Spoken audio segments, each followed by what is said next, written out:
في دروب الحياة تسير الخطى في دجى الحيرة، وتقضي الزمان بغير اعتبار، رويداك أبصر من الغفلة.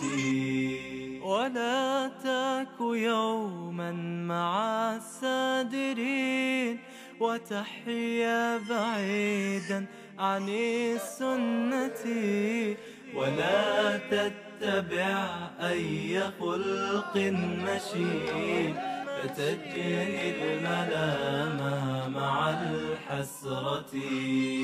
فأنت الحري بحسن الفعال ونبل الخصال مع الصحبة، تطيب الحياة بتقوى الإله، فذاك السبيل.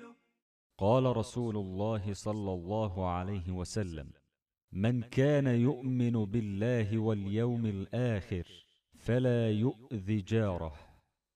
रसूलुल्लाह सल्लल्लाहु अलैहि वसल्लम ने फरमाया, जो शख्स अल्लाह और यौम आखिरत पे ईमान रखता हो तो वो अपने पड़ोसी को तकलीफ ना दे।